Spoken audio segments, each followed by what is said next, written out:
Sadashivasamarambam Shankaracharya Madhyamam Asmadacharya Paryantam Vande Guru Paramparam. Om Namastê, Om Shanti Shanti Shanti Om. Dando continuidade à nossa aula de domingo, o indivíduo precisa amadurecer, né? Ah, o amadurecimento do indivíduo é muito lento antes dele se tornar um ser, um indivíduo religioso, tá? Porque no início, sendo uma pessoa fundamentalmente materialista, né? Ele só vai conseguir aprender aquelas coisas, né, que conduzem mais ao sucesso e menos ao fracasso, sem jamais compreender que o sucesso não é realmente um sucesso, mas o real sucesso é a capacidade de transcender o sucesso e o fracasso e permanecer equânime diante de ambos, né? Então, só quando o indivíduo entra no âmbito da religiosidade, né, védica, vedântica, o indivíduo começa a amadurecer, né? Esse amadurecimento que no início o mundo, né, sugere, né? Ele acelera quando o indivíduo começa a se voltar ao Criador Ishvara. E gradualmente, mas certamente ele chega a essa conclusão que o meu problema não é um problema realmente devido às circunstâncias da minha vida, né? O meu problema é o problema porque eu estou vivendo uma missão impossível, que é encontrar a felicidade permanente, a segurança, né? Num mundo que não contém realmente a felicidade e a segurança. Então, eu estou buscando no mundo algo que não existe no mundo, que é realmente a paz, o sentimento de completude, segurança, né? Eh, Então, este processo de amadurecimento, ele leva um pouco de tempo, até que o indivíduo chegue a essa conclusão final, que nada realmente me dará segurança. E aí o Vedanta chega na vida do indivíduo, mas é importante que a gente saiba que o Vedanta não nos dá segurança, ele simplesmente remove, né, a ideia de que você fundamentalmente é um ser inseguro e incompleto. Ele vai remover esse equívoco de identidade, Aham, corpo, mente, asmi, revelando o Aham Brahmasmi. A segurança é a nossa natureza intrínseca e ela só pode ser obtida através da compreensão de minha real natureza. Você não precisa de nenhuma segurança externa, muito embora no início as escrituras de Karma Yoga, Dharma Yoga, nos digam que no início transfere, né, a sua dependência, a busca de segurança nos objetos do mundo para Saguna Ishvara, e depois transfira esta dependência em Saguna Ishvara para a sua independência, que é depender naquilo que é a única realidade, a sua própria natureza intrínseca, né? Então, você não precisa realmente, no final das contas, de se agarrar a nada, nem mesmo a Ishvara. A sua própria natureza é a natureza Atma de Ishvara. O Vedanta não oferece segurança, ele vai remover este sentimento perturbador de insegurança originado por esta ignorância cósmica, Aham, corpo, mente, asmi. Vedanta remove esta sensação de. É por isso que alguns desses yanis, alguns deles ou muitos deles são sannyasis. É quase que como se fosse um exercício para você começar a viver uma vida sem muitas associações, apegos e dependências, né? Porque você, como sannyasi, você não tem onde você se apegar e se agarrar e buscar a segurança. Você vive em total insegurança, né? Já os grihastas, né? Nós temos a problemática da associação com as coisas do mundo que conduzem muito facilmente ao apego e à dependência e busca de segurança, né? O apego já é uma tentativa de resolver o problema inerente de insegurança. Os saniatas não, eles vivem lá sem nada, mas ainda assim, os sannyasis, muitas vezes, eles não renunciam àquele ego de um que se sente um renunciante das coisas do mundo, entendeu? Então, a renúncia que realmente liberta é renunciar ao senso de que eu sou o fazedor e desfrutador, né? Eu sou, né, essas ideias e noções a respeito de mim como um grande renunciante, né? Você olha para os Yanis, eles são mais seguros do que as outras pessoas com posse? Pode ser dito de si, né? Porque quanto mais a gente tem, mais medo a gente tem de perder o que nós temos. Se você não tem nada, você não tem nada a perder.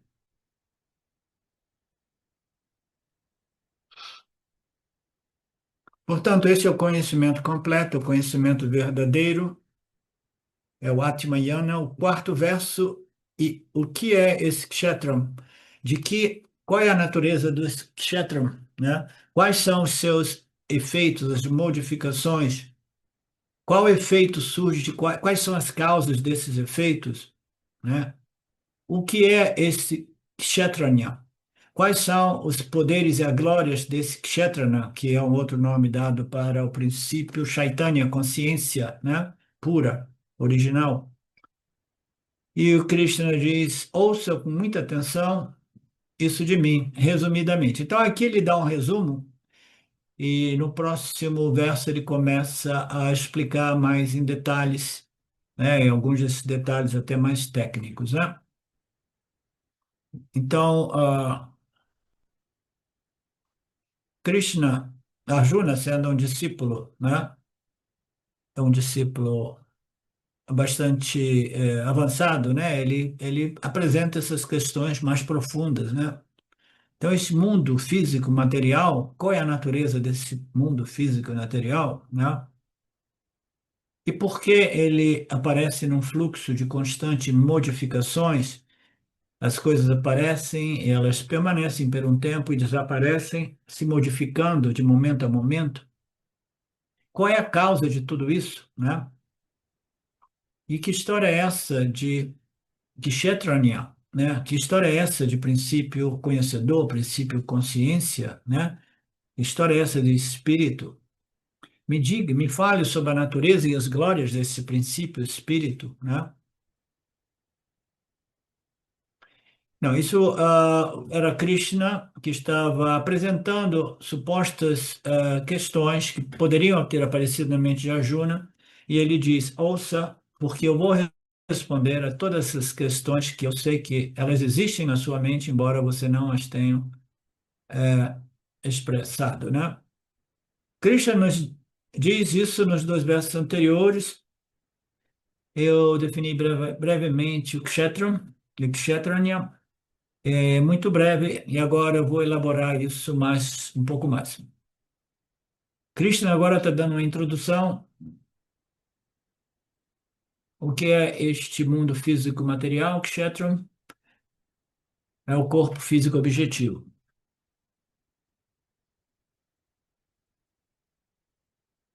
Ok. Agora ele diz: eu darei a você uma lista abrangente, detalhada do que é este mundo físico material, o que inclui, quais são as causas desses efeitos, por que desta modificação constante. Este universo físico material é o Kshetram, o universo objetivo, tudo aquilo que pode ser objetificado. Isso vale para o mundo sutil, o universo sutil,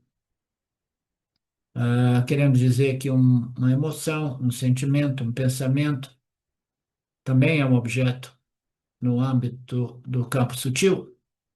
Tudo que seja diferente do conhecedor, experimentador, que é o sujeito, é material, Kshetram, mesmo que seja matéria sutil. Então, este é o primeiro tópico. O segundo tópico, qual é a natureza deste mundo físico material? E aí ele elabora, ele entra também numa terceira questão, quais são as causas, né, que produzem esse kshetra, né? cuja natureza é a diversidade, a pluralidade de Namarupas, né? E eu quero os detalhes sobre aquilo que causa tudo isso, né? O Karana de tudo isso.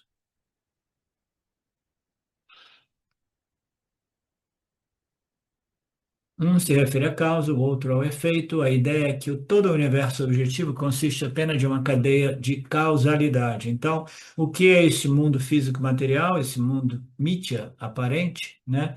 No qual as coisas são configuradas, aparecem, permanecem por um período de tempo, sempre num fluxo de modificação e depois desaparecem, né? Qual é o mecanismo, qual é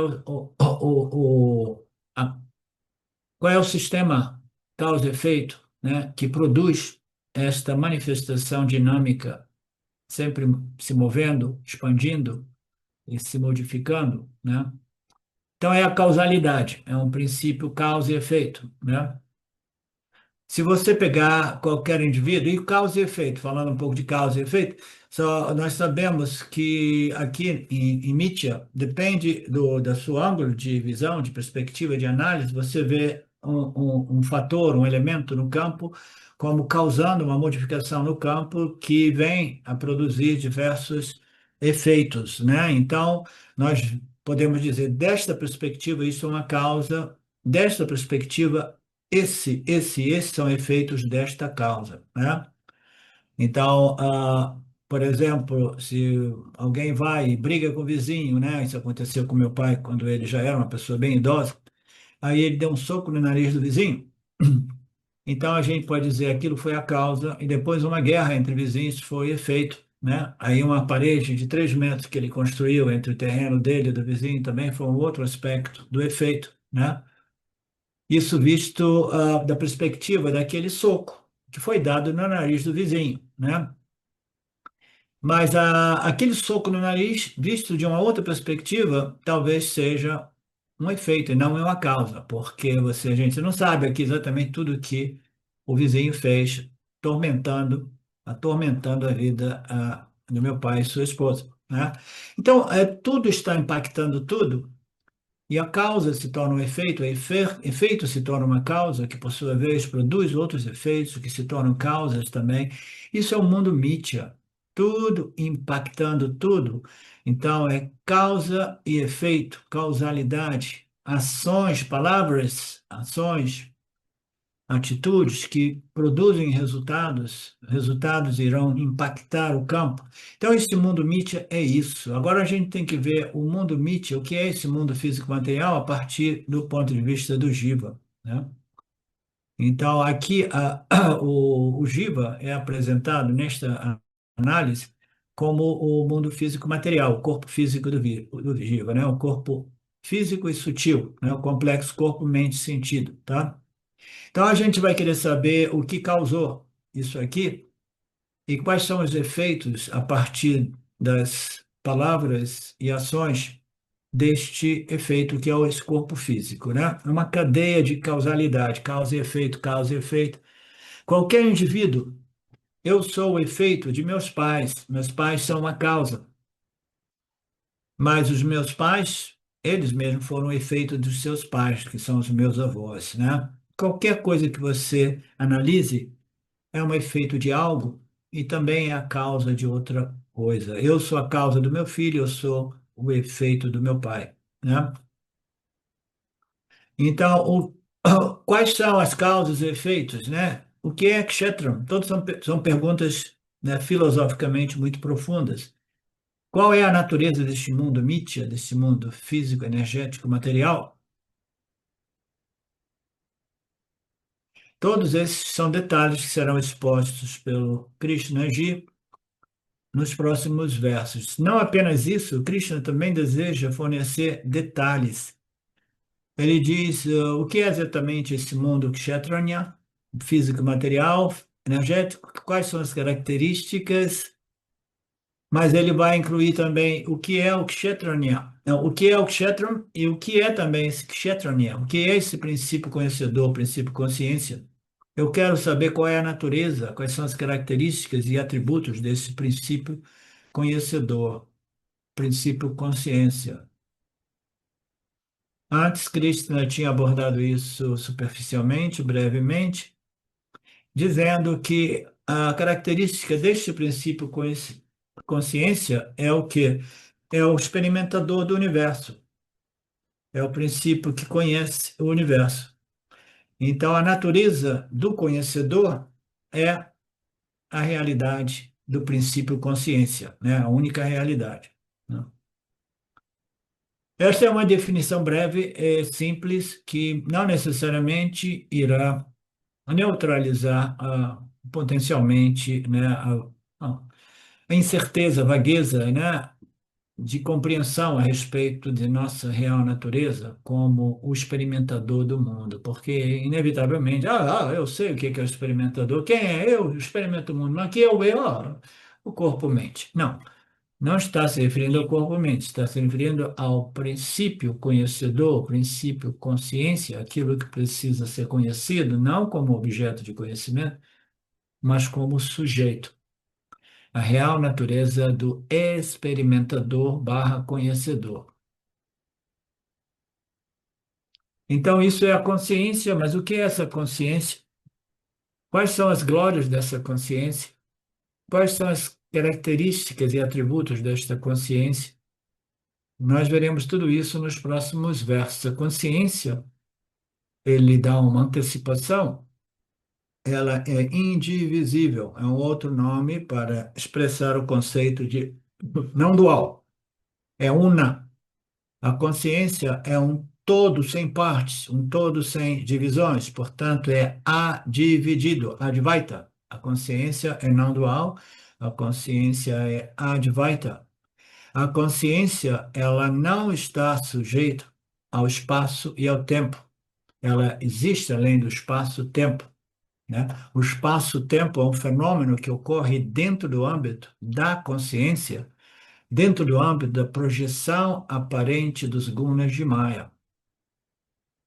A consciência, estando fora do espaço e do tempo, ela não está sujeita às mudanças constantes que são inerentes a tudo aquilo que ocorre no âmbito do espaço e do tempo.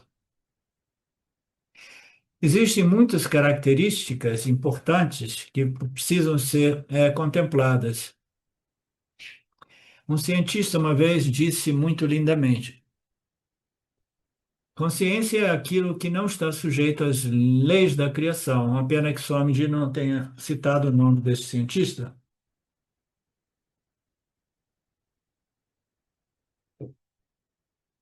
Eu fiquei curioso. A consciência é aquilo que não está sujeito às leis da criação. O corpo, mente e sentido está sujeito às leis da criação, né? A consciência é livre e independente de todas as leis de Deus, todas as leis de Ishvara, todas as leis do campo dármico, né? Tudo isso ocorre dentro do âmbito, né?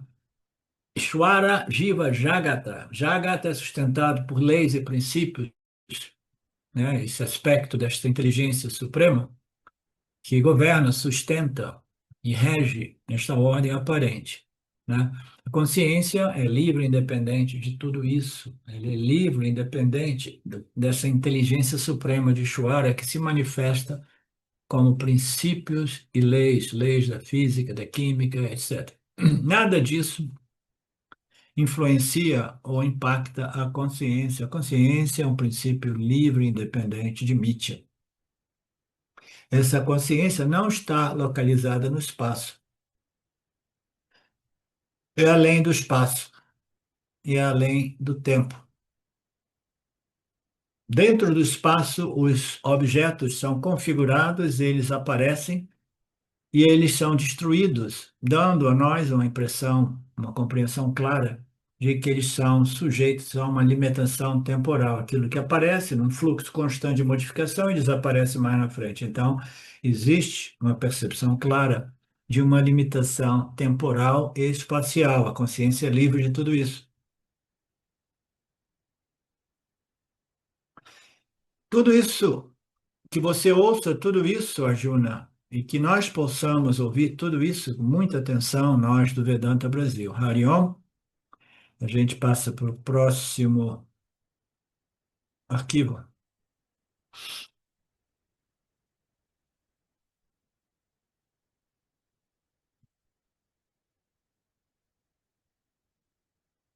Então, como nós vimos, tendo Krishna tendo definido o Kshetram e o Kshetranya, agora ele quer dar uma elaboração mais sucinta dessas duas palavras, né?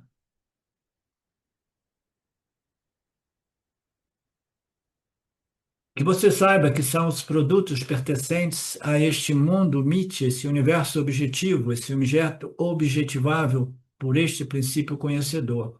Que você saiba que tudo isso são produtos ou efeitos que ocorrem no âmbito deste universo objetivo. Que você também saiba as várias causas que produzem esses efeitos. E olha, Krishna está fazendo promessas fortes, né? Promessas realmente, né? Importantes, né? Mas está dizendo também que vocês todos ouçam com muita atenção. O que é Kshetram? Qual é a natureza do Kshetram? Qual é aquela parte deste mundo material que é chamada de efeito? Qual é a parte que é chamada de causa? Nós obtemos um corolário através disso de que todas as causas existem dentro do mundo físico, material e energético. E todos os efeitos também existem dentro do mundo físico, material, energético. Então, causa e efeito só existe dentro do âmbito da realidade mítia, né? Então, muita atenção, muito cuidado, porque às vezes, em algumas passagens, nós vemos as escrituras dizendo que o princípio Kshetranya, que é a consciência, né, é uma causa sem causa, né? Então, é dito que ela causa a manifestação do universo através do poder de Maya, né? Maya é aquele que realmente causa, mas a consciência é uma causa sem causa, porque no âmbito de Mitya, tudo depende de uma causa, efeito, causa, efeito. Então, este ciclo infinito, sem início e sem fim, chamado causalidade, ela existe no âmbito de Mitya através do poder de Maya, né? Então, às vezes, nós ouvimos dizer que a consciência é uma causa sem causa. Por quê? Se ela fosse causada por alguma coisa, ela estaria dentro do âmbito da causalidade de Mitya. Alguma coisa causou ela dentro de Mitya e ela produz um efeito, e o efeito é o quê? O fluxo, né, iniciado da causalidade. Mas não.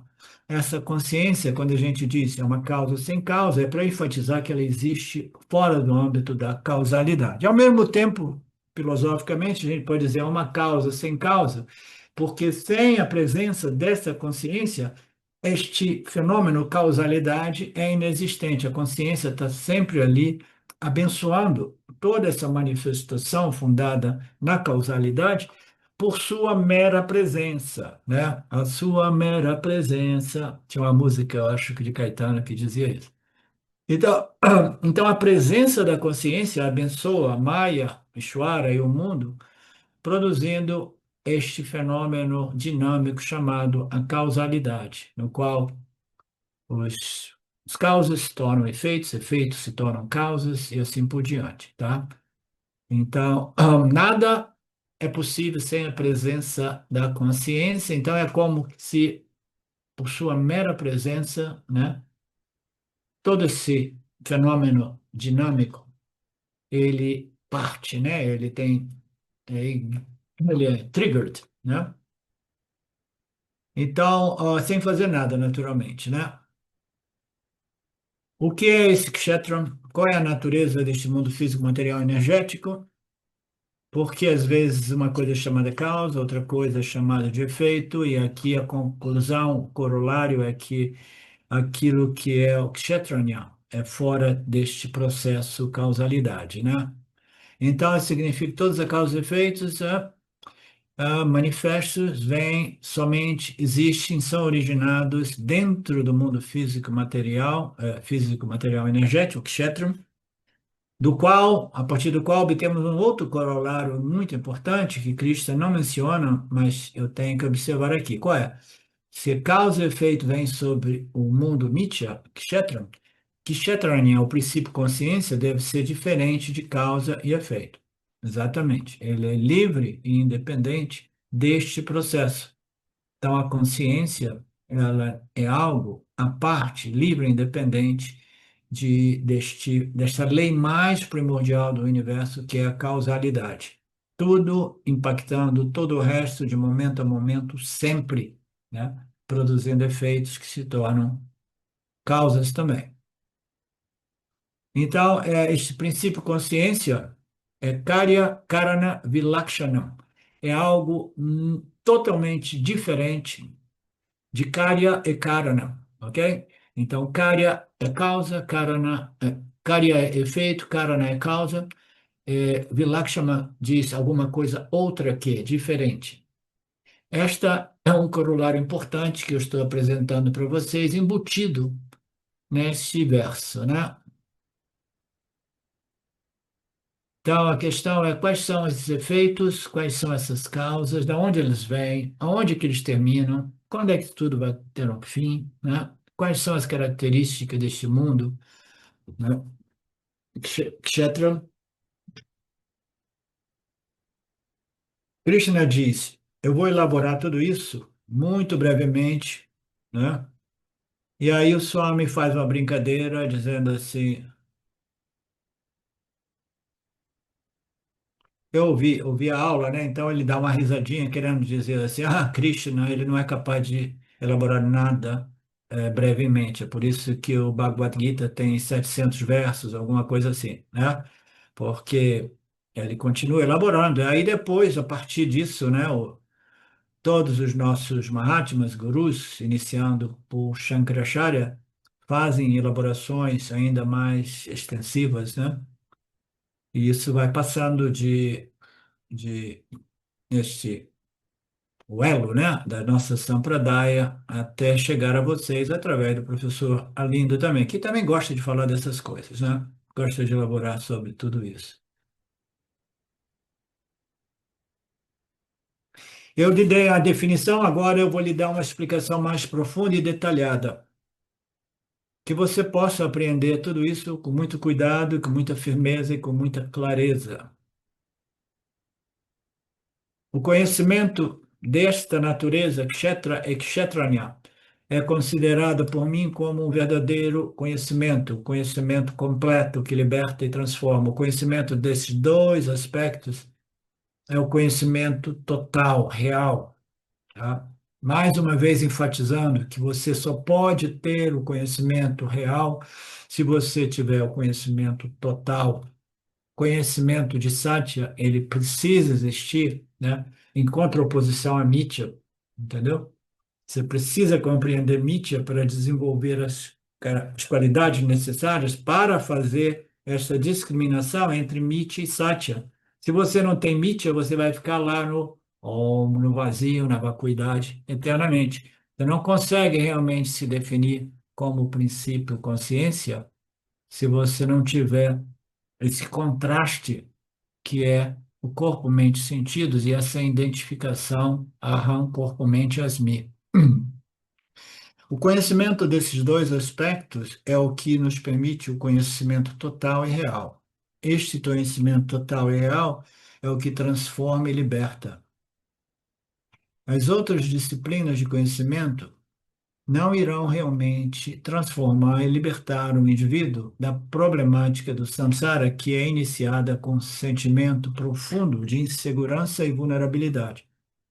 Portanto, todos os outros conhecimentos não realmente irão te resolver. Aquele de não vale a pena, né? Todos os outros conhecimentos são conhecimentos que podem servir a alguns propósitos práticos, né? Se você é um profissional, você precisa ter conhecimento da área né, da sua profissão para que você possa performar e viver, né? Mas quando nós falamos de conhecimento, né, no âmbito das escrituras, nós nos referimos ao autoconhecimento, né? Então, os outros conhecimentos, eles não transformam e libertam o indivíduo da necessidade de mais conhecimento como meio de me completar. Todos os outros conhecimentos não irão resolver a problemática fundamental existencial do Jivatma. Irão servir, ao nível prático, como apoio, como necessidades básicas para aquele que é um grihasta, né? Mas somente esse conhecimento total, final, real, é aquele que irá te libertar. Então, para Nididyasaka. Essa frase aqui, ela é muito relevante e real do ponto de vista de um Nididyasaka. O que é um Nididyasaka? É um Vedantino muito qualificado, já muito desenvolvido, avançado, que faz esse Nididhyasana todo o tempo, né? E aí ele gradualmente ele vai abandonando o interesse por conhecimentos em outras áreas de conhecimento, porque ele naquele nível, daquele ponto no seu desenvolvimento, ele fala não, não vale a pena desperdiçar mais energia com outros campos de conhecimento, tá?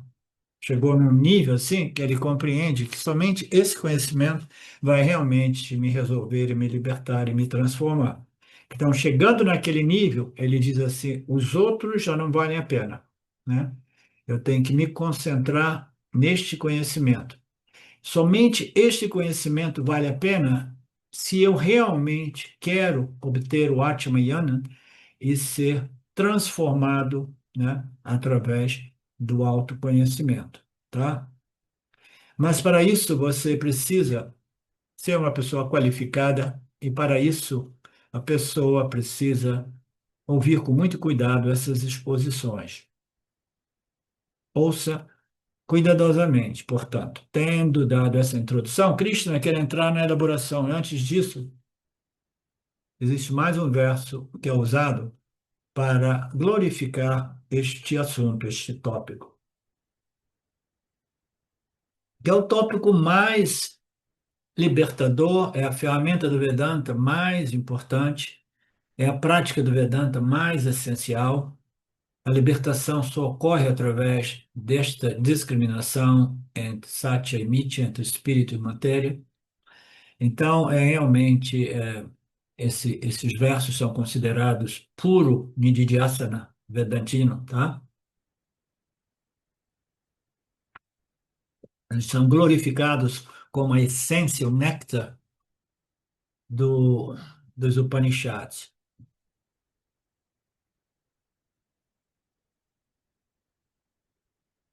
Atma, Anatma, Viveka. Tendo dado a introdução, ele vai glorificar. Este ensinamento foi ensinado pelos sábios de diversos modos, distintamente através de vários hinos védicos. Isso foi ensinado através de declarações upanishádicas fundadas na pura lógica, eles também foram ensinados e foram bem apuradas, que revelam Brahman, e bem apuradas. Essa apuradas você entendeu do que se trata, Marcelo? Lógicas apuradas, não entendi. Lógicas bem precisas que revelam a natureza de Kshatranya, o princípio consciência. Este tópico de Kshatranya é tão importante que todos os textos das Escrituras falaram sobre isso.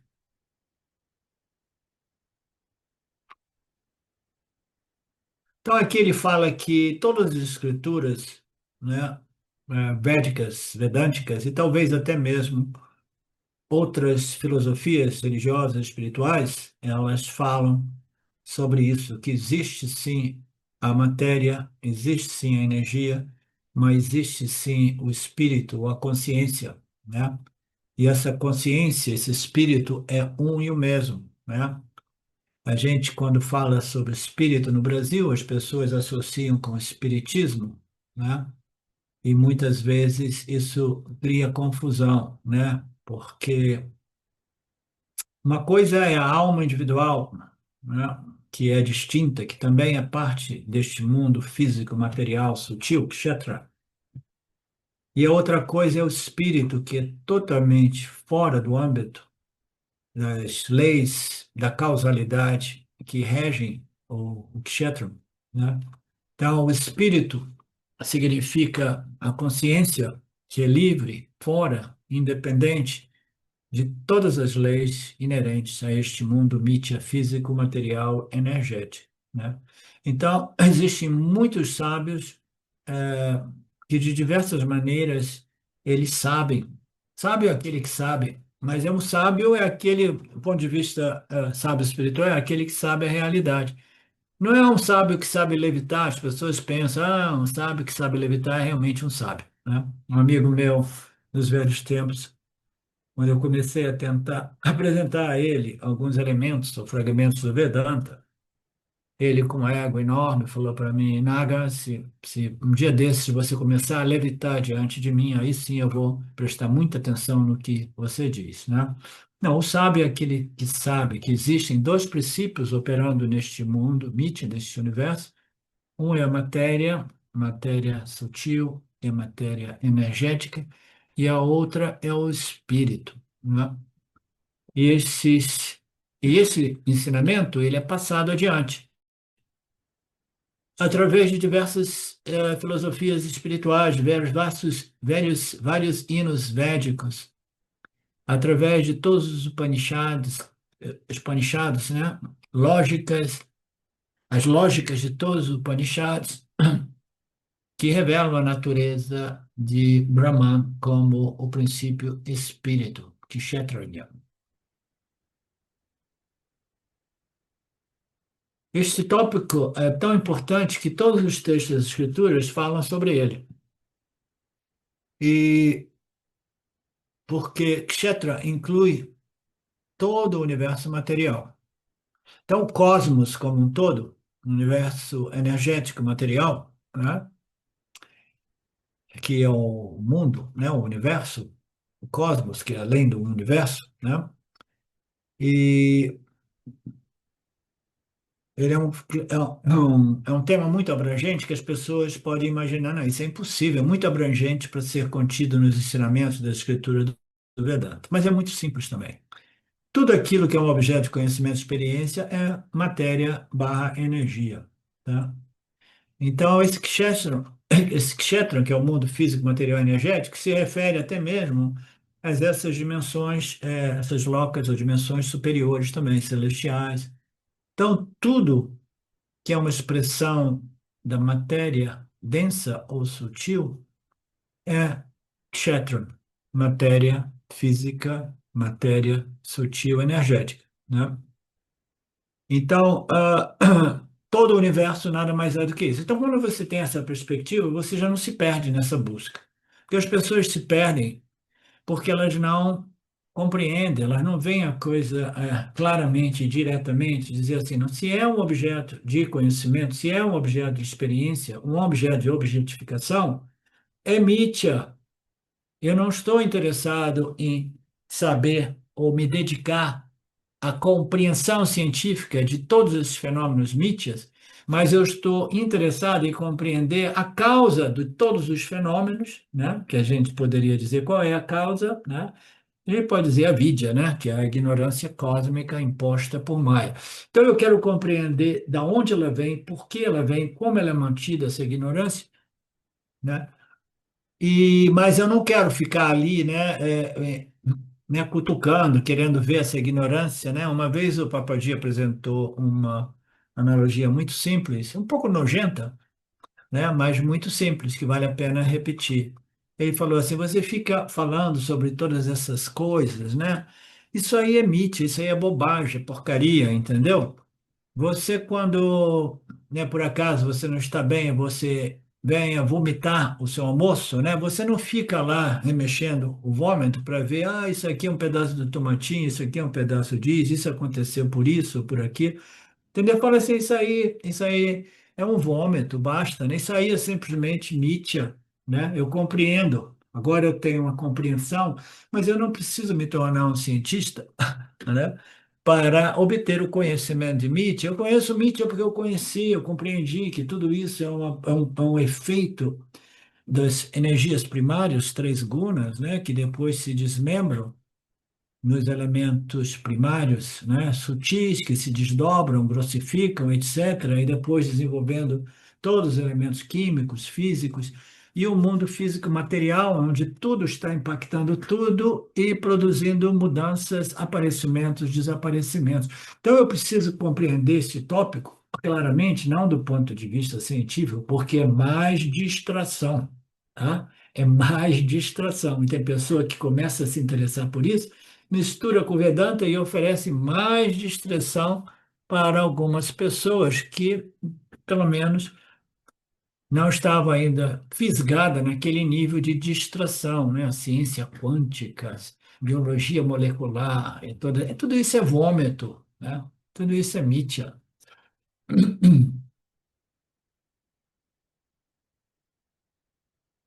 Então, o que é a matéria? O que é Kshetranya? Kshetranya é consciência.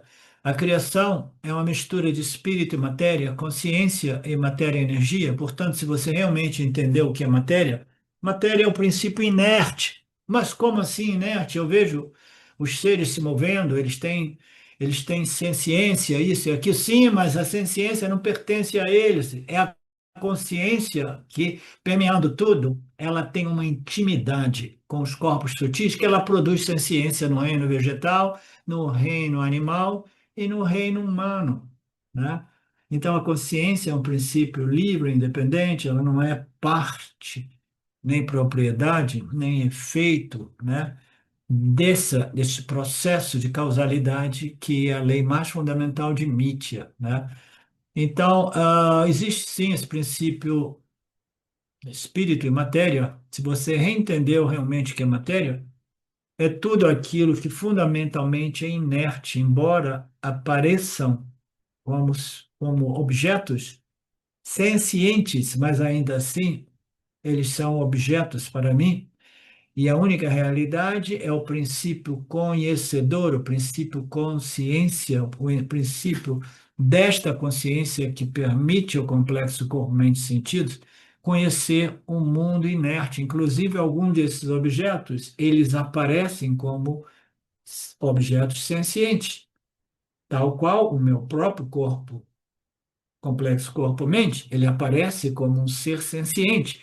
E não é à toa que ele aparece como um ser senciente, é porque tudo neste universo é uma mistura de consciência e matéria barra energia. Tudo neste universo é uma mistura de espírito e matéria. Então, nós somos uma mistura de ambos. Então, nós temos fundamentalmente um corpo físico, mental, emocional, energético, que é nada mais, nada menos do que matéria inerte. Mas ele, assim por dizer, abençoado pela consciência e se torna um instrumento senciente, capaz de experimentar e conhecer. Então, nós somos abençoados pelo Espírito. Este corpo físico, material, energético é matéria inerte, mas a bênção da consciência produz a senciência ou a consciência humana. Se você entendeu o que é matéria mítia, se você entendeu que isso tudo aqui é inerte, inclusive o corpo físico, você não vai ter nenhum problema de ver o corpo físico lá deitado, estendido no chão, na cama ou no chão. Você sabe, isso aí nada mais é do que os elementos e eles precisam retornar para as suas fontes originais, nada é destruído, tudo é reciclado neste universo, tudo é transformado. Eu entendi que eu sou espírito, princípio, consciência. Então você entendeu o quê? Tudo que pode e deve ser entendido. Você entende, você compreendeu o que é Mitya, né, o que é Kshetra, e você entendeu o que é Kshetranya, que é a consciência. Você compreende que todos as configurações dos gunas são fundamentalmente inertes, mas elas são, assim por dizer, abençoadas pela consciência, que faz dessas configurações, chamadas jivas, jivas do reino vegetal, animal e humano, fazem dessas pessoas pessoas sencientes. E essa senciência humana nos permite o conhecimento que parece ser o propósito de todas as nossas encarnações, que é conhecer aquilo que realmente precisa ser conhecido. Tá? A nossa real natureza é como o espírito que abençoa a matéria, que matéria é o corpo, mente. Você entende, Márcio?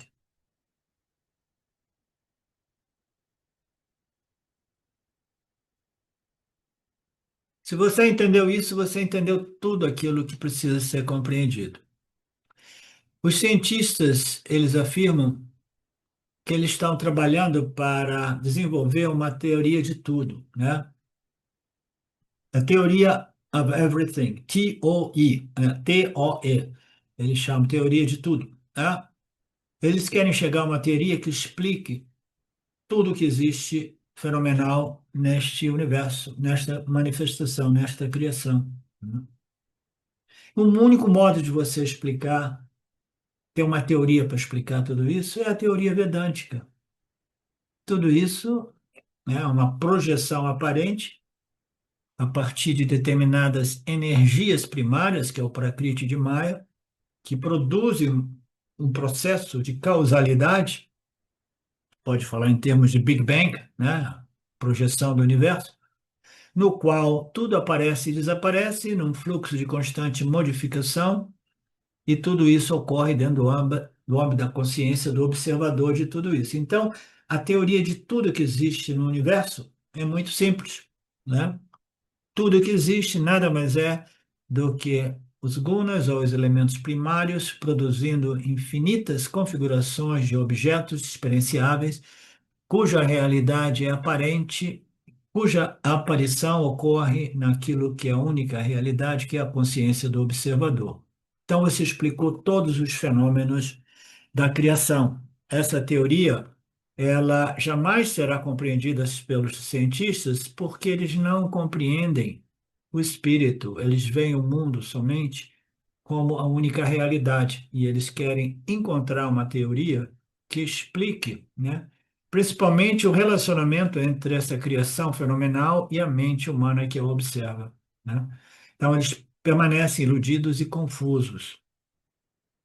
Tudo que existe nada mais é da consciência, a matéria nada mais é do que configurações infinitas num processo constante de modificação, aparecimento e desaparecimento, que ocorre dentro do âmbito da consciência do observador, a única realidade. Isso foi ensinado por todos os sábios, todos os rishis, através de muitas escrituras. Isso era cantado nos versos, era falado, debatido, conversado. É o tópico mais importante, mais elevado que existe, né? Esse é o tópico que nós precisamos valorizar ao máximo, né? Este Nididhyasana, que é a discriminação entre espírito e matéria, kshetranya viveka yana, o conhecimento discriminativo entre o campo dos objetos e a luz da consciência que experimenta e conhece.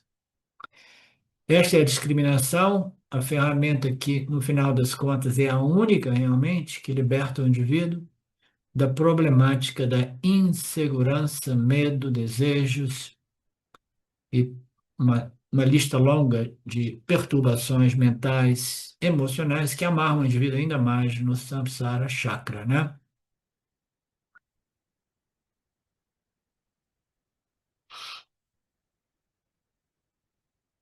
Então, nós vimos isso em diversos textos, mantras, nos Upanishads, nos Brahma Sutras. Este é o tema do Vedanta, este é o tema dos Upanishads, este é o Nididhyasana que o Vedanta nos convida, né, a processar.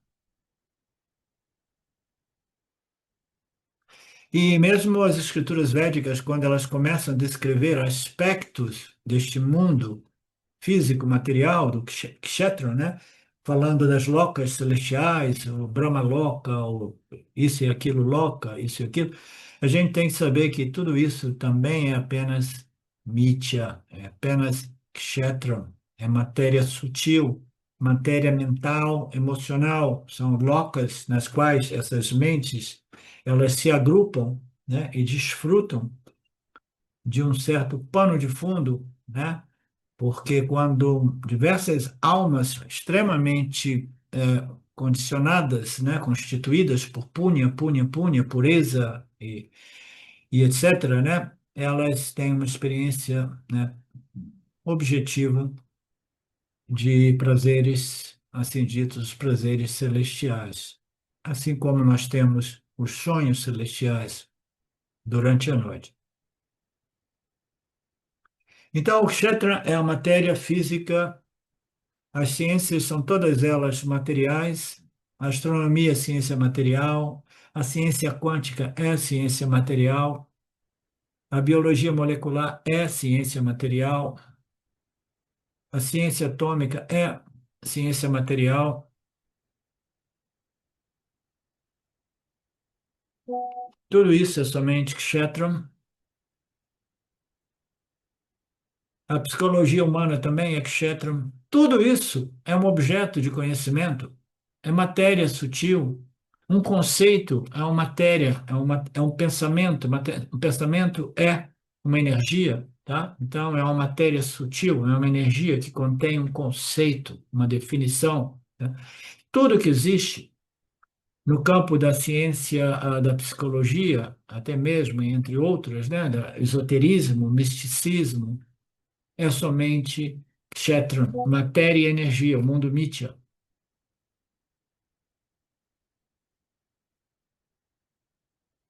Portanto, só existem esses dois princípios, esses dois fatores, quando você compreende o que é kshetra e kshetranya, quando você compreende o que é matéria e energia e o que é o espírito, a consciência, e você não faz confusão de achar, não, oh, esse aspecto do esoterismo, isso aí deve ser satya, deve ser o espírito. Não, é tudo mithya, tudo aquilo que pode ser objetificável, conhecido, experienciado é mithya, tá?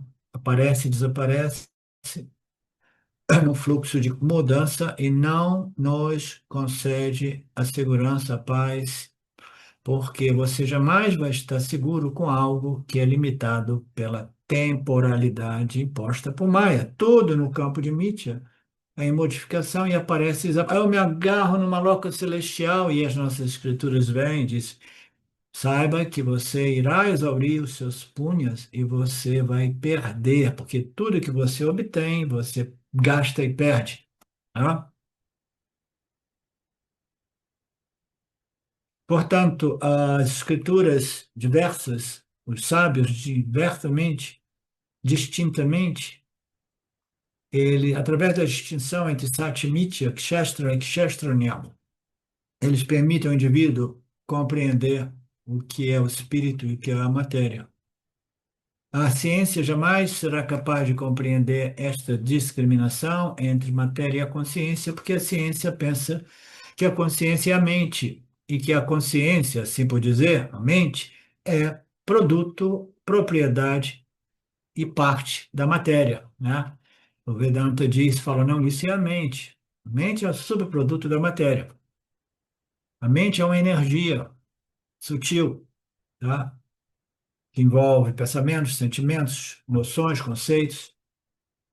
Mas a consciência, ela não é parte, produto ou propriedade de nada do mundo material mítia, né? Se você compreender isso, né, você compreendeu aquilo que precisa ser compreendido. A ciência jamais irá compreender isso, porque, como eu disse, ela pensa que a consciência seja a mente. E aí eles querem saber de qual modo, através de qual princípio essa consciência humana nasce do cérebro, nasce da matéria, entendeu?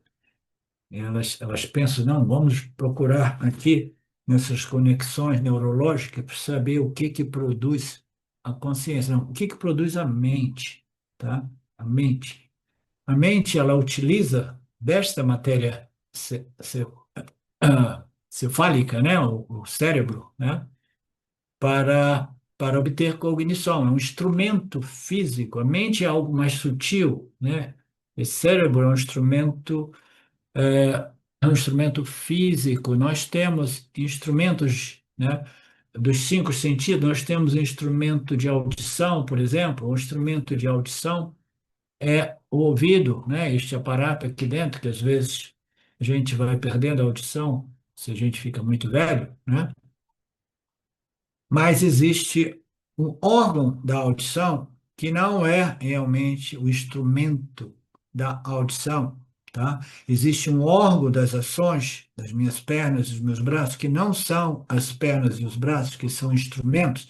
Às vezes dá um priprocô, não, eu não sei bem como dizer essa expressão, mas acontece alguma coisa no órgão sensorial, digamos assim, das ações, e o indivíduo não é examinado, não, minhas pernas estão em perfeitas condições, isso e aquilo, mas agora elas não funcionam, porque as pernas são instrumentos que me permitem a ação, o movimento, mas o órgão de ação é algo que pertence à mente, tá? Então, os órgãos de ações naquele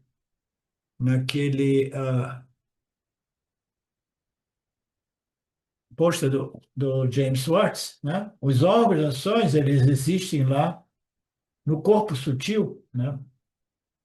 Enquanto que os instrumentos de ação, né? Eles são os instrumentos físicos, né? Então, isso para dizer que a menos que você compreenda que a consciência, o espírito, ela é livre, independente deste mundo fenomenal, você jamais será capaz de compreender realmente aquela compreensão que te liberta da problemática de insegurança, finitude e limitação derivada da identificação ou a confusão entre Sati e Mitya, tá? Consciência totalmente livre, distinta da matéria, e nós precisamos de conhecê-la em distinção à matéria. Se nós quisermos fazer um Viveka livre de confusões, livre de transferências de atributos de Mitya para Satya, né? E este conhecimento é o único que resolve essa problemática do samsara. Ok? Então, a gente volta semana que vem, neste mesmo tema. Espero vocês façam um pouco de Nididhyasana enquanto isso. Comecem já a estudar o material da próxima aula para a gente poder fazer um mergulho bacana. Om Purnamada Purnamidam Purnamudachyate Purnasya Purnamadaya Purnameva Vashishate Om Shanti Shanti Shanti Om Namastê. Saudações. Eu quero aqui deixar um pequeno testemunho. Através do estudo do Vedanta, com os ensinamentos sendo esclarecidos especificamente pelo professor Arlindo Nagar, foram canceladas em mim algumas noções que eram relacionadas com a ideia que eu tinha a respeito de alcançar algo que representasse uma grande realização espiritual. Então o Vedanta fez com que, pela compreensão, a minha mente ela abandonasse o papel de buscador espiritual. E isso para mim foi um marco inicial para uma outra relação com o processo de desenvolvimento espiritual, do qual, saibamos disso bem ou mal, é um processo que fundamenta a vida de todos nós. E eu digo isso para estimular todos aqueles que chegam no Vedanta Brasil e entendem que podem se beneficiar da profunda imersão direcionada para o autoconhecimento que é promovida nesse grupo de estudos, que é um grupo que existe graças ao trabalho altruísta do professor Arlindo Nagar, suportado também pelo trabalho voluntário de pessoas que contribuem para a manutenção do grupo de diversas maneiras. E entre as várias formas de contribuir com esse trabalho, as contribuições regulares em dinheiro, elas são necessárias. Então, se você se beneficia do trabalho desenvolvido no Grupo de Estudos Vedanta Brasil, faça uma contribuição. Qualquer quantia é muito bem-vinda. As informações para transferências em dinheiro ficam disponíveis na seção Avisos do nosso grupo no Facebook e serão colocadas na descrição desse vídeo aqui também. Namaskaras.